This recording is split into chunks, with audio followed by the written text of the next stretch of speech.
Hello and welcome. I am so glad you are here. If your divorce was the result of trauma of abuse or betrayal, you probably spent decades in a state of confusion and disconnection. You will want to listen in today as Stephanie Blyler shares her work at Connections That Heal and how she gently guides women to reconnect with themselves, with God, and with others in a safe community. She helps women move from second-guessing and self-doubt to grounded awareness and quiet confidence. This is the Silver Divorce Podcast, broadcast from the Whitfield Media Group studios in Chattanooga, Tennessee. Please follow this show and share it with people you know who are facing divorce. We are proudly brought to you by our title sponsor, the Center for Sports Medicine and Orthopedics, and show sponsor, Medicare Misty. Center for Sports Medicine and Orthopedics is the area's leading provider of multi-specialty orthopedic care. Using innovative surgical techniques and technologies, our team of specialists deliver exceptional results backed by exceptional patient care. Learn more at sportmed.com. Medicare Misty is a real person who can help answer your Medicare questions. Get real help from her team at medicaremisty.com. And I'm your host, Lisa McCluskey, and now let's podcast. Welcome, Stephanie. Thank you, Lisa. I'm so glad to be here. Thank you for inviting me. Oh, this is such an important conversation. I'm so thrilled that you're with us today and that you're going to be able to share your insights and help women who are struggling. You know, ladies, this is for you. Have you found yourself asking, is it me? Am I crazy? Why do I feel so confused all the time? Where is God in all of this? Why is this happening? Will I ever get over this or through it? Is healing even possible after what I've experienced? If any of those thoughts have crossed your mind, you are not alone. And the good news is you are not crazy. You're in the right place to begin learning how to turn your painful triggers into tools to help you. So let's dive in. Stephanie, your work is so important in helping. I think the hardest part of healing after divorce is learning to manage those triggers. So, I'm excited. Absolutely. I have seen so many women just get stuck for so long thinking that they need everybody around them to accommodate their triggers, and they'll never go away. But that's not true. We can be free of those. So I love how you described the triggers as being a tool to help us to heal. That's a big part of my starting point with women. That's great. Well, before we dig in, I do want you to share your personal journey and your background with our listeners. Oh, let's see. I grew up in California and in the suburbs outside of San Francisco, and I went to college.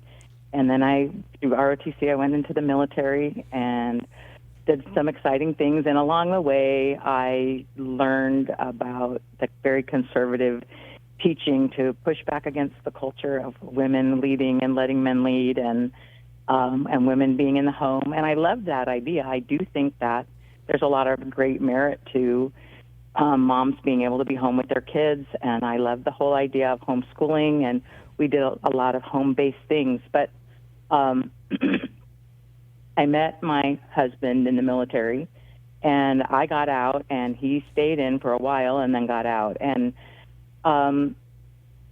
when we actually had a long distance, we met in person, but then we had a long distance relationship, and there were a lot of flags that I missed, partly because of the religious teaching, and and even the cultural conditioning that we have, that women need to accommodate men, and women need to let men lead, and women need to not overstep, and all those kinds of things. And so I, over time, made myself smaller as I got these weird negative feelings that we could never talk about.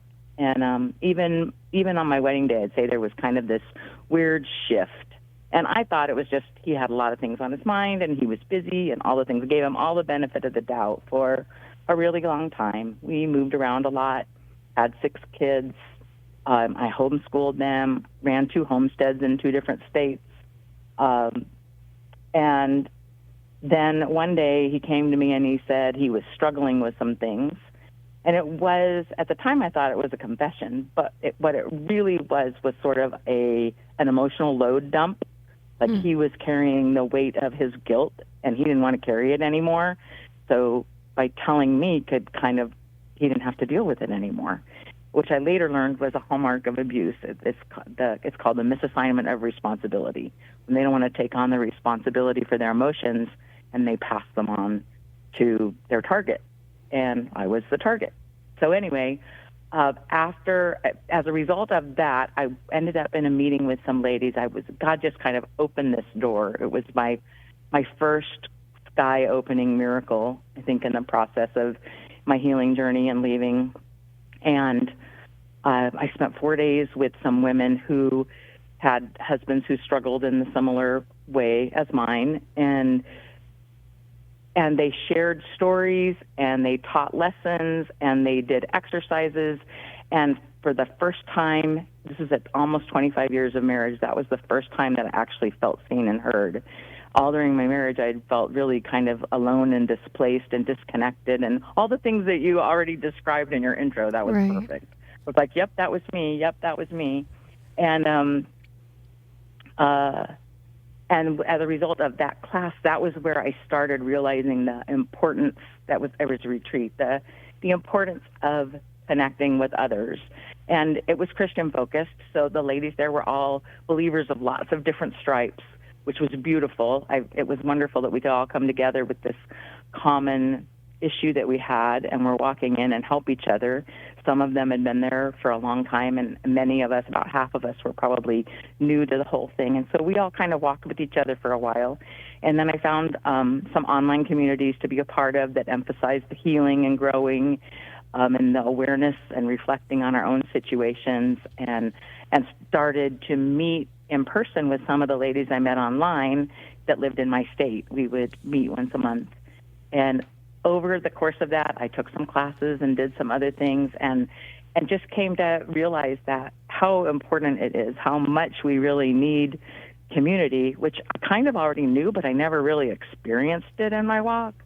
But I've been able to experience it in a whole new way. And then in some classes that I took at the Think Differently Academy, I became to understand how important it is that we connect to ourselves, because there's different levels of the brain, and how important it is to connect with God as believers, and then to find safe people, that not everybody makes a good connection. And so, from there, I just kind of moved into supporting women and helping them see the truth, because I think the bottom line for me just became my kind of mantra, motto, whatever, became that I need to know the truth, because that's what's going to set me free. And God wants me to be free. So did you divorce at that time when he came to? In the process in there, I've been divorced for 5 years. So okay. I went to, it was 10 years ago that I went to that retreat. And 4 years after that I filed for divorce. And another year later, the divorce was final. And that filing and the divorce process all happened in 2020. So it took you a while before the decision was made to divorce. It did. It takes most women a while. It takes most women, that on average, it takes a woman 7 years to leave an abusive relationship. And I ask that because when women are in emotionally destructive marriages, sometimes they don't actually realize that it's emotionally destructive. They don't recognize it as that, especially if they've had a childhood that was very similar, where their parents' marriage was very similar. So I would be interested if you could just step us back and describe, what does an emotionally destructive marriage look like? Oh, it can look a lot of different ways, like different character issues can manifest in different ways. It can look really chaotic and really vicious, and they're going to be yelling and throwing things and punching things, and maybe there's not physical violence to your person, but there's physical stuff going on in the house. Maybe they break your things, but they don't break their things. Or it can be really covert, and that was my experience. And I think that's the hardest to see. Mm-hmm. Yeah, that's what I was thinking. We all hear about the, yelling and throwing things and walking on eggshells, but the covert part. Tell us a little bit about that. The covert part is like there's just this sense of unease and disconnect and confusion where I think the technical term is cognitive dissonance, where what you're seeing and hearing, what you're seeing and hearing doesn't match with what you're experiencing. Sometimes there may be the kind of thing where they say one thing that makes it sound like they want something, but it's vague and nebulous, and it allows them to later on say, well, I didn't say that. Well, I didn't mean that. Well, that's not what I was thinking. Well, I never told you had to do this or you couldn't do that. So there's that constant, or maybe it's not constant, feeling of doubt. I think the feeling is probably the underlying thing. There's that confusion and that disillusionment and that what's going on here. And if things were good, I put air quotes there, if things were good maybe before you got married, you long to go back to that. And I spent a lot of time asking God, would you just restore my marriage? Would you bring back the man that I married? And it took me at least a decade to see, it took me probably closer to 2 decades to begin to actually really see us further in the process that this was the man that I married. Mm-hmm. And that he had been deceptive enough to kind of lure me in and let me think certain ways, but that wasn't really the reality.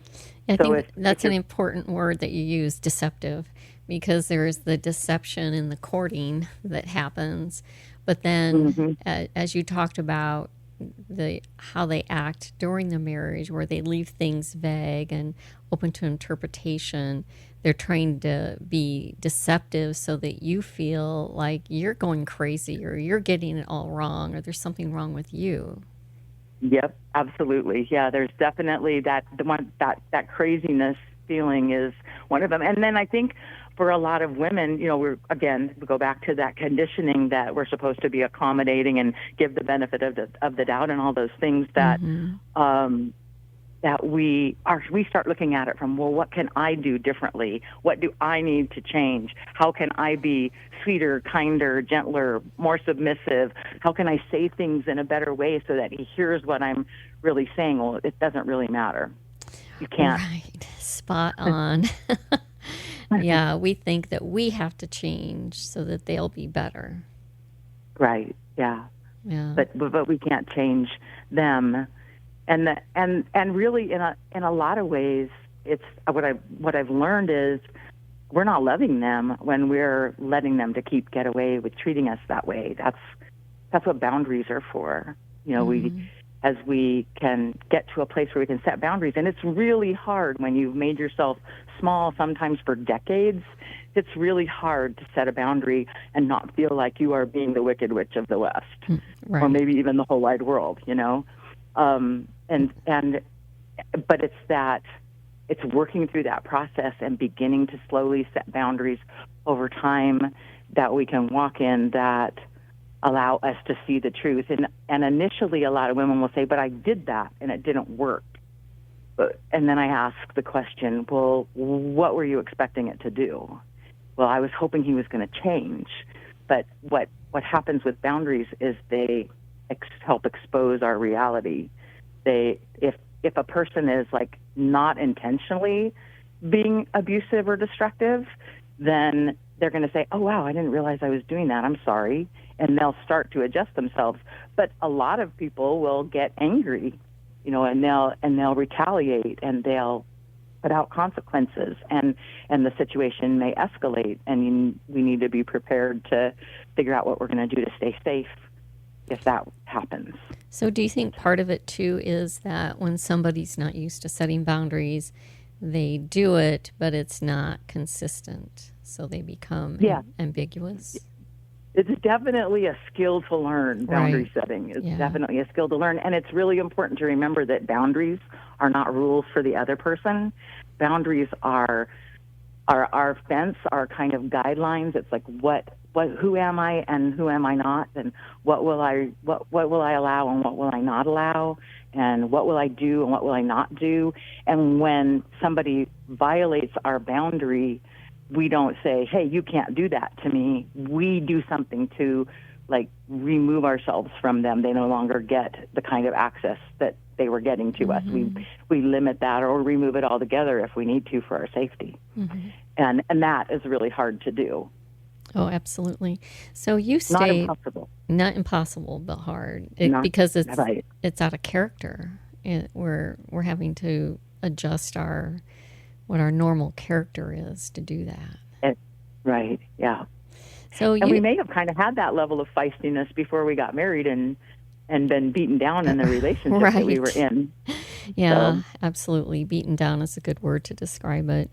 So you stayed for a long time, even once you started, your eyes were open and you went to the retreat, you still stayed for a number of years. What do you wish more people knew as they're coming out of those emotionally destructive or confusing marriages, when they're in a similar situation, when they've stayed and they've tried to make it work? What do you wish they knew? Oh, that's such a good question. I think the biggest thing for me as a Christian, asking God to redeem things and fix things and all the things, take it back to what I thought that it was before, all of those things, that the biggest thing that made the biggest difference for me was when someone said, what if you didn't ask God to fix it? What if you asked God to show you the truth?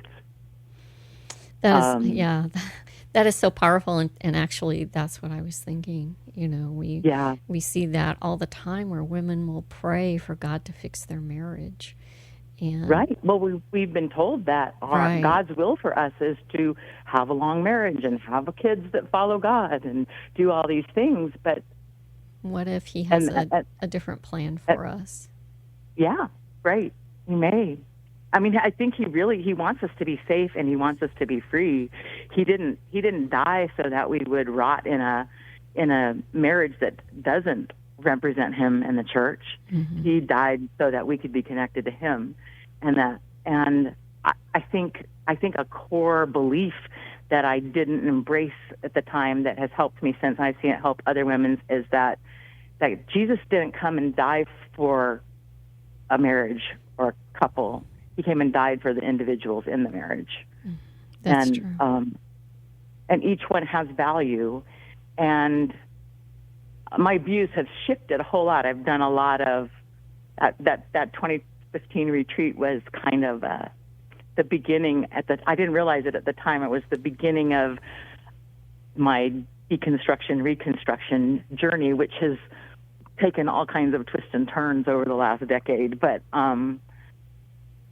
has really adjusted how I view God and how I walk with him and what I understand, who I understand he is and what I understand he wants from me, which is, kind of like the old verbiage, but it has a new meaning to me now, if that makes sense. But it does.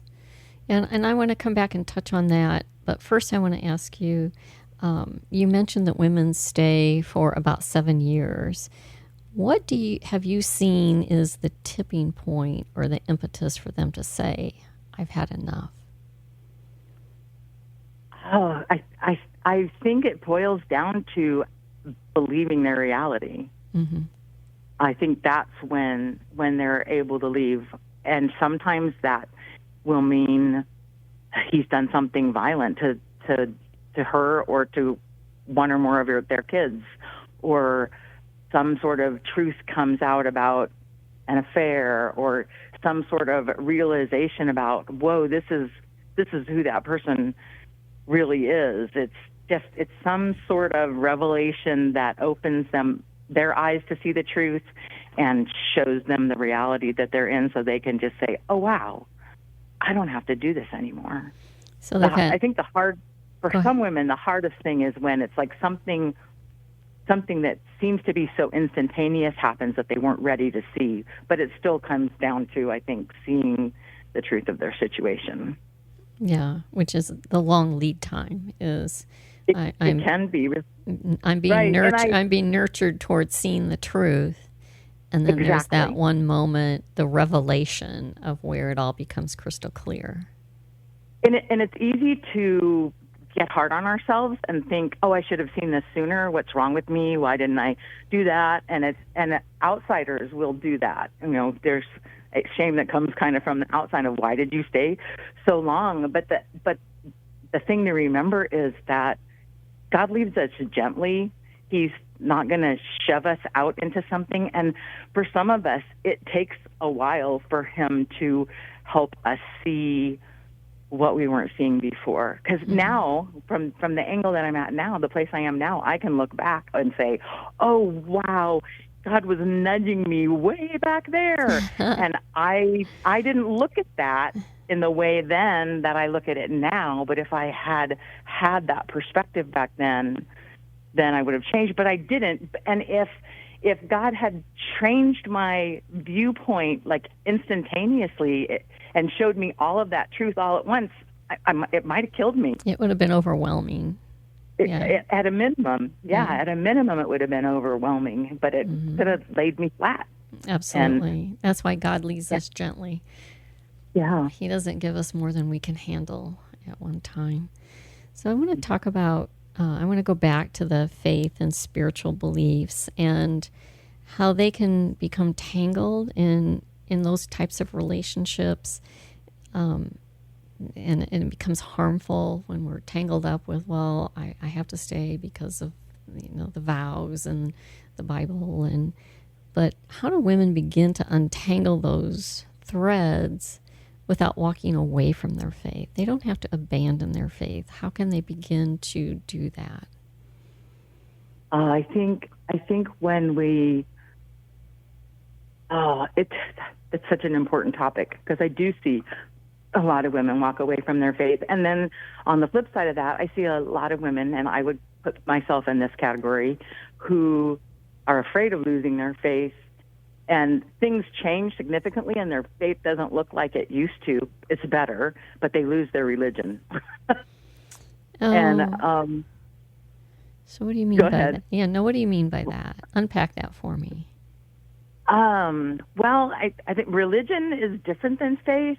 Not necessarily in the way that we use the terms today. We seem to use them as being kind of interchangeable, but my religion was more, my perspective in my religion was there were certain things that I needed to do, certain, not necessarily in hand, but expected checklists that I was supposed to follow, expected things I was supposed to participate in, and other things I was not supposed to participate in. And it was an outward thing. It was, if I want to be really self-reflective and honest here, I would say I was a whitewashed sepulcher. I was doing a lot of things on the outside that I felt like was what I was supposed to do based on what I was told and taught. And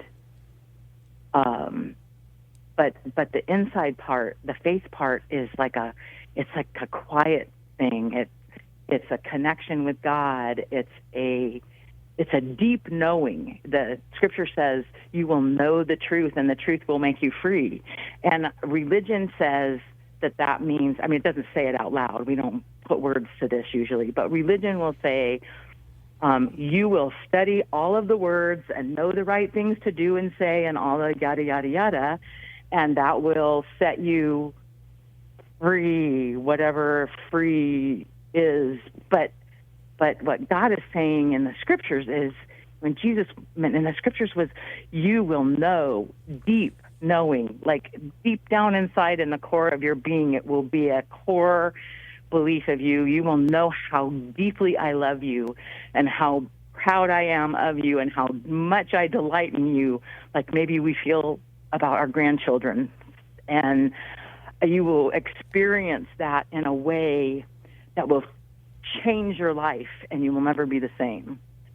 And that's what faith looks and feels like, as opposed to the checklist part of the religion part. That makes a lot of sense. Does that make sense? Yeah, absolutely. Absolutely. So do you find that after being in a destructive marriage, and did you experience somewhat of a crisis of faith after you went through so much? Or did it actually, you're coming to that understanding, deepen your faith? Oh, I think it was kind of both. I think we kind of almost have to go through a crisis to get to the other side,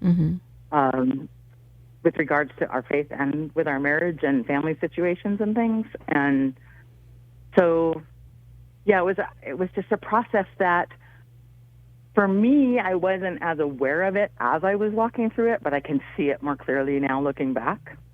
And when I talk with other women and work with other women, I can help them to be more intentional about seeing the crisis and making decisions about doing things about it or not doing things about it. Just seeing, sometimes it's not about doing more. Sometimes it's about stepping back from what we're doing and just releasing things to God. In that the spirit of the whole, seek first the kingdom of God and his righteousness, and all these other things will be added to you. And when Jesus said that, I believe that he knew that if we focused on the kingdom of God, he knew that the way that he designed our brains was whatever we focus on organizes our soul, and our soul organizes our life. And if we focus on the kingdom of God, then the outflow of that is all those other things that he was talking about or referring to. And if we focus on the thing, like fixing my marriage, like being the best wife, like losing weight, like whatever our thing is that we're focused on, that is going to organize our life. And it becomes religious in a way, and it doesn't help us to connect with God. But when we intentionally connect with God and release things to him and receive from him, then it's such a different thing, and we don't hear about that in church. I never heard that in church. Mm-mm. No, and as you were speaking, I was thinking about the words, be calm and know that I am with you. It's like, be intentional about the crisis, but be calm and know that I am with you. And that's the part where I think you can begin to take some of those first steps. And when you and I spoke, we talked about what are some of the gentle first steps a woman can take when she realizes, I've lost my sense of self. I don't know who I am. She's been through a lot of emotional betrayal and neglect. What are some of those first steps that she can take?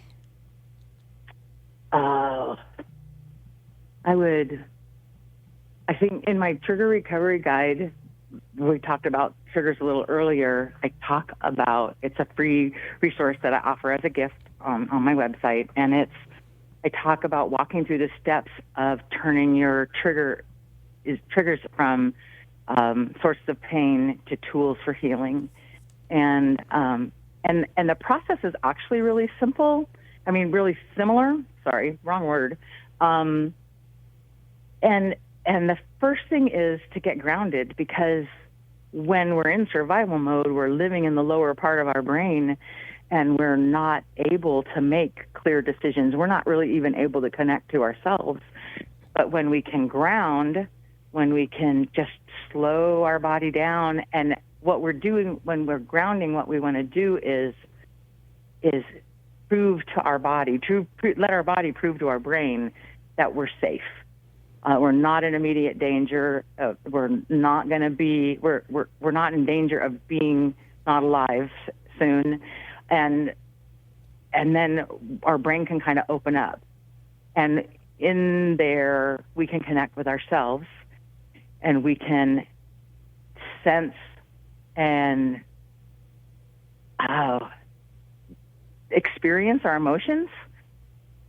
When you're in the throes of the trauma part, it's really hard to pause and feel your emotions. But as we feel our emotions, we can move forward with what we see as the next step. And it can be a really teeny tiny step.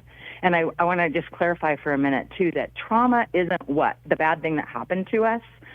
Trauma is when a bad thing happens to us, what happens inside of our body, that when that bad thing happens to us in the absence of an empathetic witness.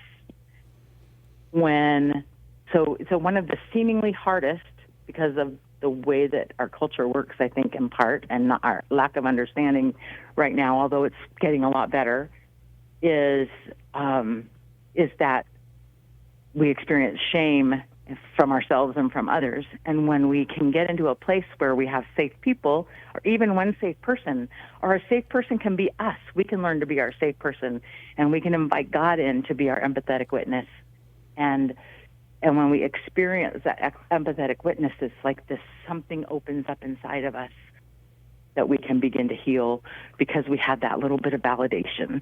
And then it becomes a journey of climbing a spiral staircase, and we keep re-experiencing that empathetic witness at a different level, from a different angle or perspective or whatever, and that opens the doors to more healing. I prefer the spiral staircase to the peeling of an onion, because who wants to peel an onion? Right. But I'm not sure if I answered your question. Right. So let's just go back to the trigger guide and some of the recommendations that you have. And what I will do is I'll put in the show notes a link to that trigger guide so people can download it. But just take us through a few of your recommendations in your trigger guide. Okay. So first is to recognize a trigger. And realize, oh my goodness, this is what's happening. This is an old feeling. This is an in-the-moment feeling about an old thing that happened. It doesn't have to be really old, but it's not something that you're in the middle of right then. And then to stop and ground. And by grounding, I mean like reconnecting to yourself, slowing your body down, letting your brain know that your body is safe. And the simple things, there's lots of complex ways that you can ground, but some of the simpler ways would be to just take a deep breath and blow it out slowly, and to repeat that, to put your feet in the grass or the sand or the ocean if you happen to be close enough to do that, to go for a walk and swing your arms, preferably in the sunshine, but if it's not sun shining, you can still be outside. Things like that are grounding. They help our body say, oh, I'm not in immediate danger. I'm okay. Mm-hmm. And then once we know that we're not in immediate danger, we can get curious about what's happening. What is the reality? What just happened? What am I seeing? Is there a lie in there that I'm believing? Is there something that you want to show me about that, God? What do you want me to see or hear here? What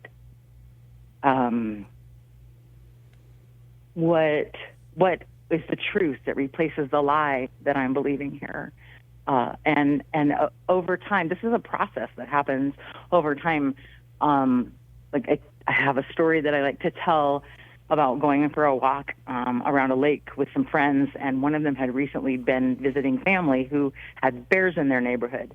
And as we were walking around the lake, we had all kinds of things and fun conversation, and we came around this corner, and there was this thing in the woods that was very dark, and it looked fuzzy, and it was probably about 200 feet away from us, so it was kind of small, but it looked like it had eyes and ears and a schnoz.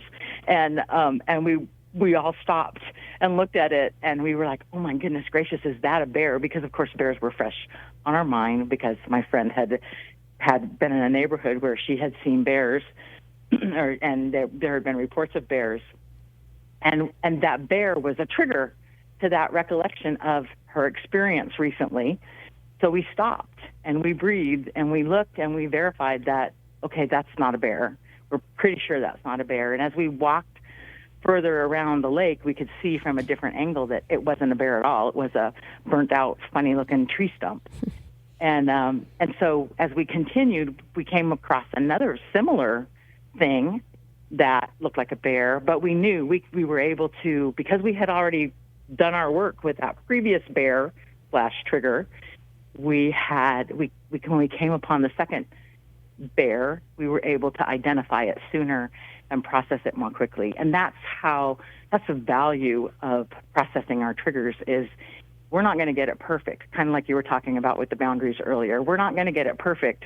It's going to be hard to learn the process. It's a skill to build, and there's nothing wrong with you if you don't get it perfect every time. But as we walk through it, we'll get better and better at it, and we'll be able to apply that trigger recovery time to another trigger that's similar, and then more triggers that are different, and we can keep on doing that. And it's going to be a constant thing. There's always going to be opportunities to have those kinds of things come up, but we're going to be able to overcome because we put in the work and did the practice initially with the stopping and the grounding and the identifying our reality and the getting real about, okay, what is the truth about this and what is the lie? And I want to walk in the truth, and then making a decision to move forward with walking in the truth by setting boundaries or removing ourselves from something or changing the way that we respond to somebody or gray walking, detaching ourselves,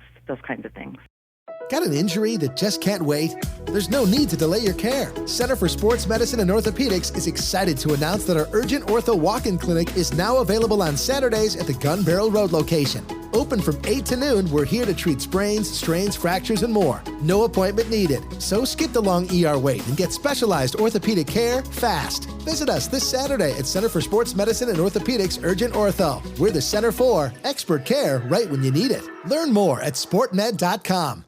Oh, it's really being very intentional.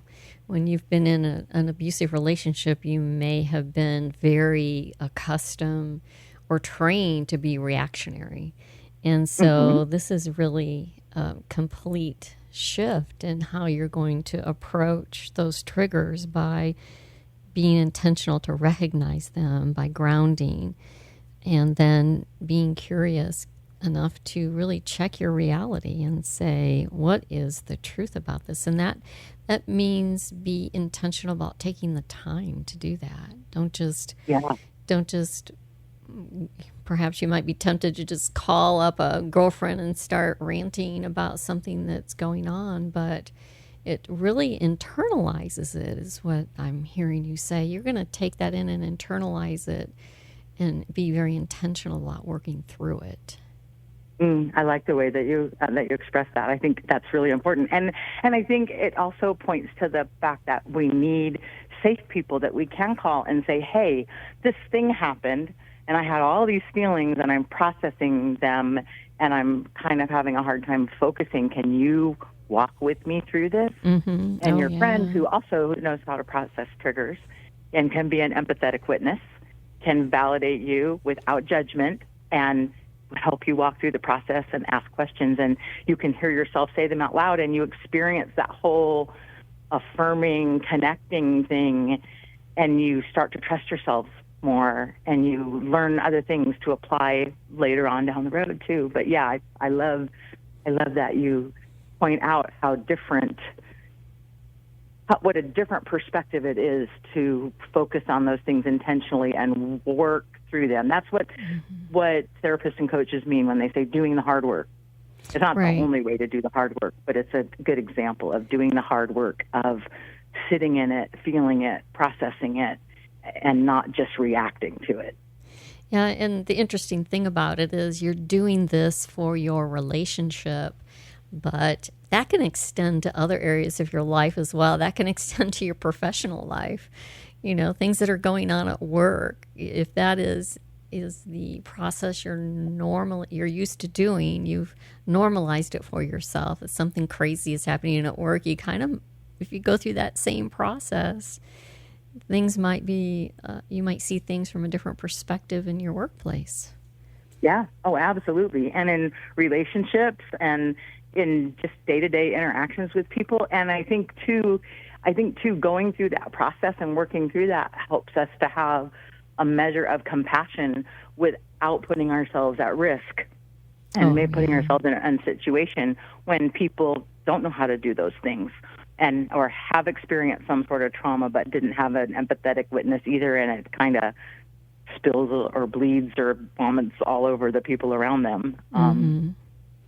So, yeah. You can begin to help and lift other people up as well. Yeah, where it's appropriate. So, we can become safe people for each other. And, when we get healed and we get free, and we can help other people get healed and get free, especially if we kind of have an idea what happened in there. And, that takes me back to something you said earlier about, believing that God has an intention for you. Because as I go through this work and have connected so many professionals to the podcast, one thing I've realized is that their traumatic journey they went through has prompted them into new careers to helping other people.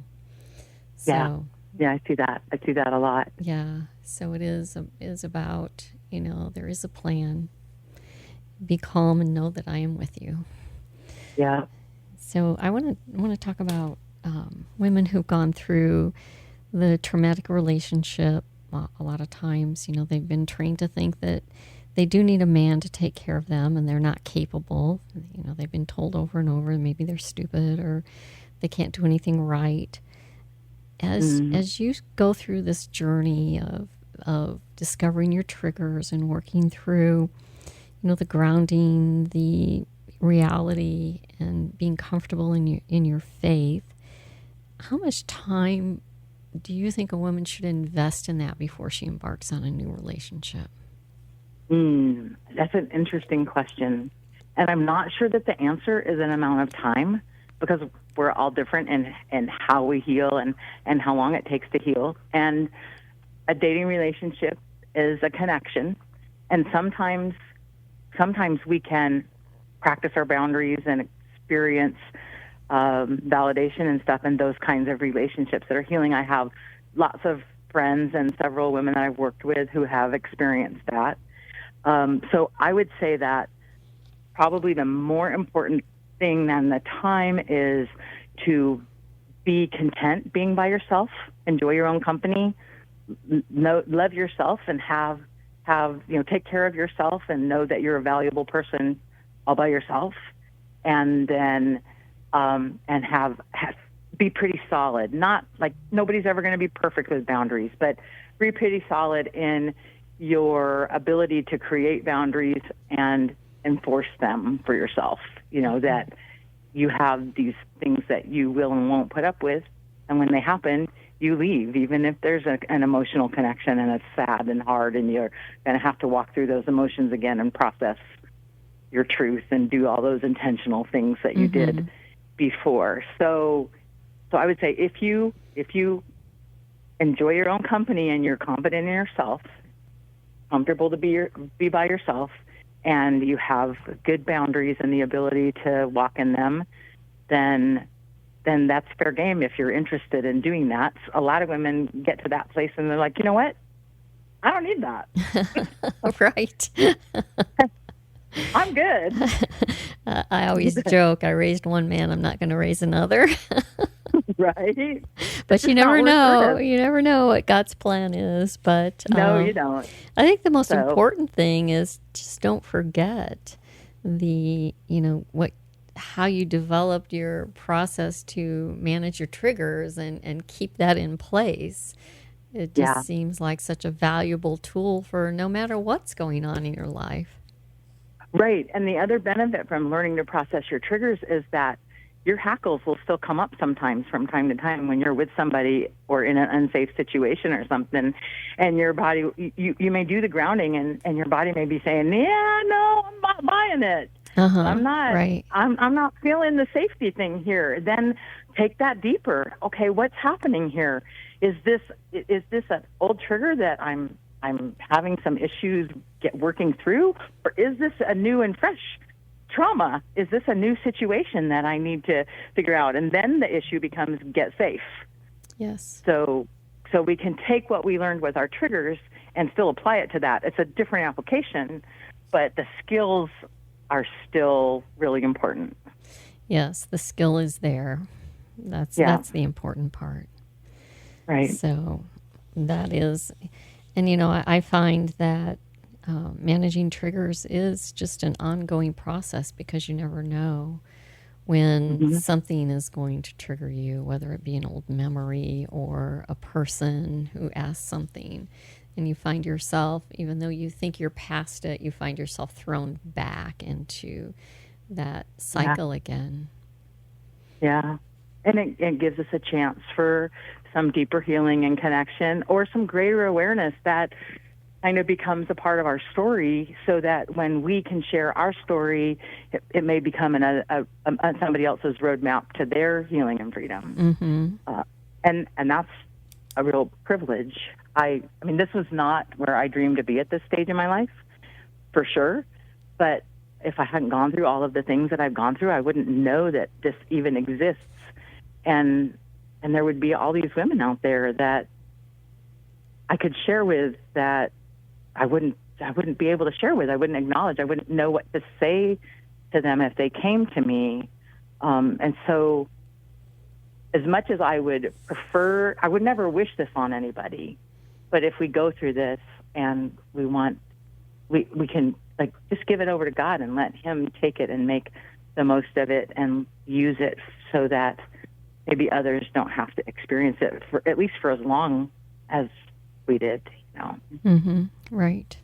Yeah, there is a higher purpose for what you've been through. I do see a lot of younger women seeing the abuse sooner and saying they're not going to do that. They're not going to put up with that, and that's encouraging to me. They're coming sooner. They have places to go to ask the questions. Where I can't remember what the stats are exactly, but it's something like 74% of Christian women in a abusive kind of a situation or emotionally destructive situation go to their pastor for help and say, what do I do? This is my situation. And of those women, only 4% would do it if it happened again. Oh, gosh. So it's so important for us to have safe spaces for women of whatever age to come and say, hey, this is happening. What do I do? How do I respond to this? What does it mean? And we can have a much higher success rate of helping them than what they're experiencing in the churches. And hopefully eventually some of the churches will catch on and they'll do a better job too, but we don't have to wait for that. No, that's the importance of sharing our stories.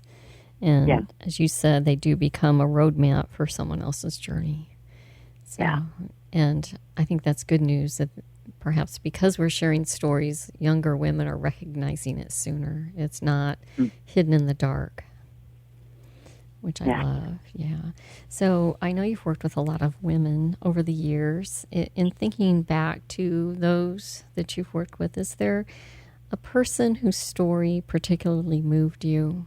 Someone that really ended up being a very big source of inspiration for you? Not in the way that I would have liked for it to have been. And I need to be careful about what to share because somebody could go look up stories if I say too much and find her, and I don't want that. But yes, a friend who tried to leave but didn't get out soon enough, and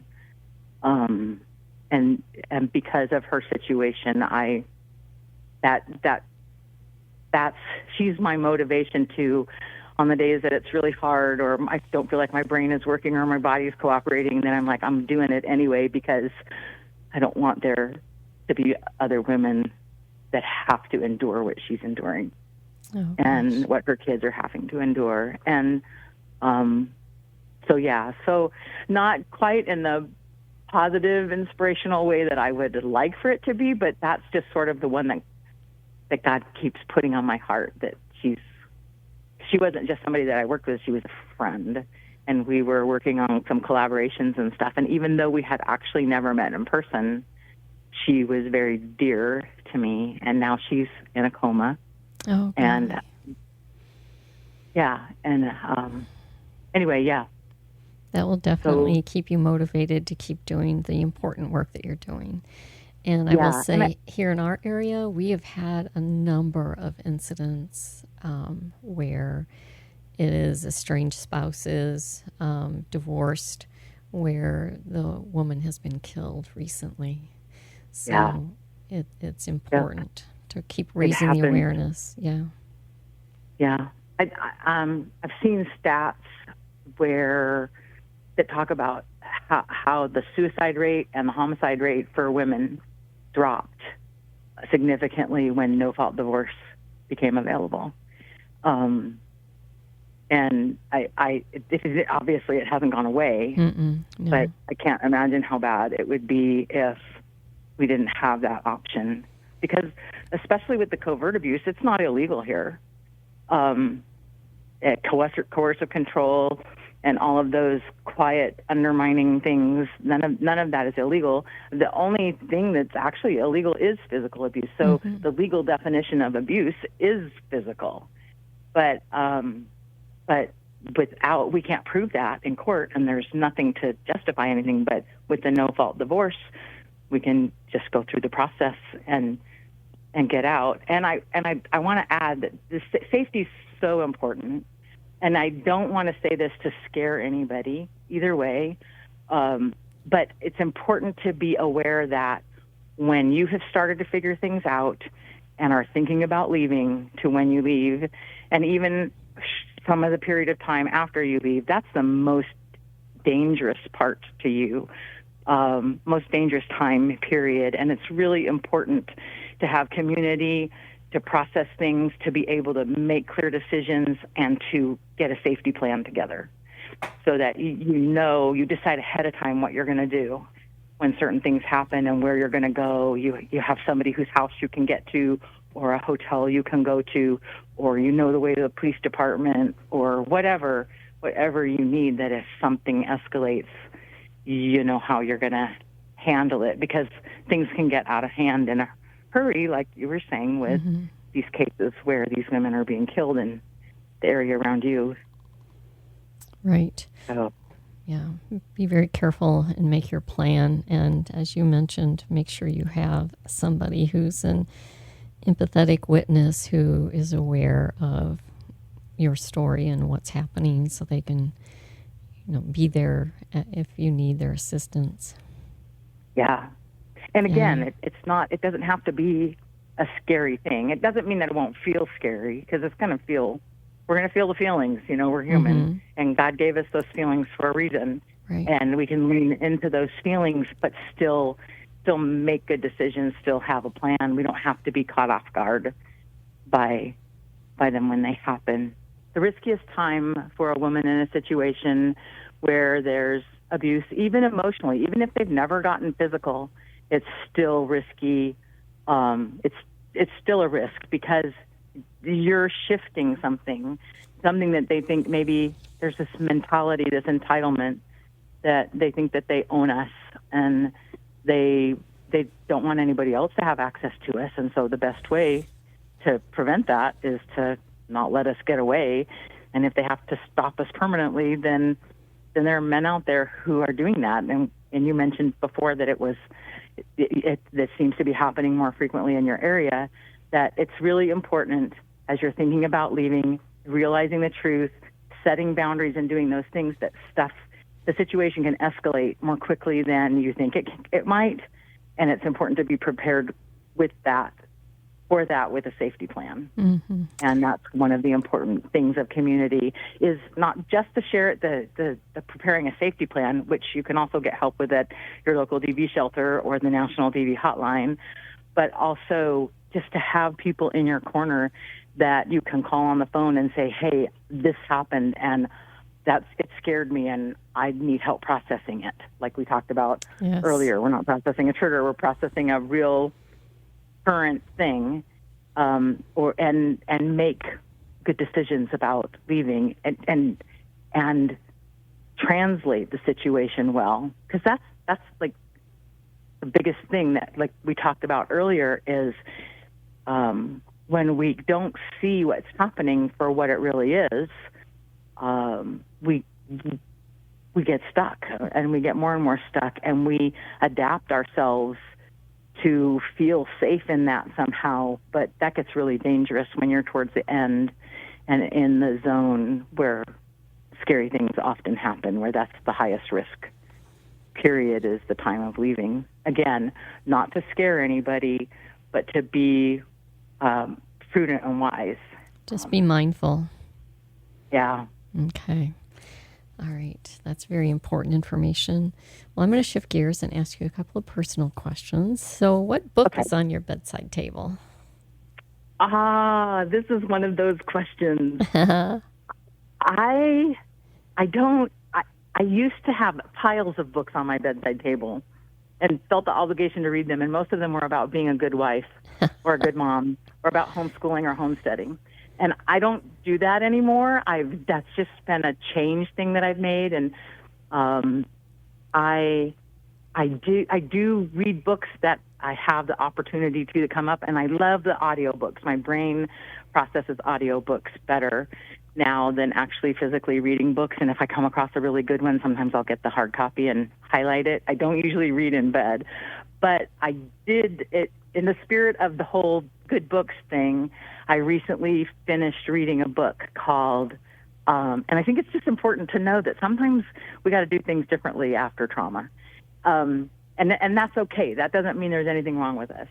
And I finished reading a book. It's a new release, and it's called Hidden Within, and it is a 40-day healing journey that a woman walked through and kind of journaled and shares her story and the outcome of going back to her younger selves and reconnecting her whole self back together in her 60s.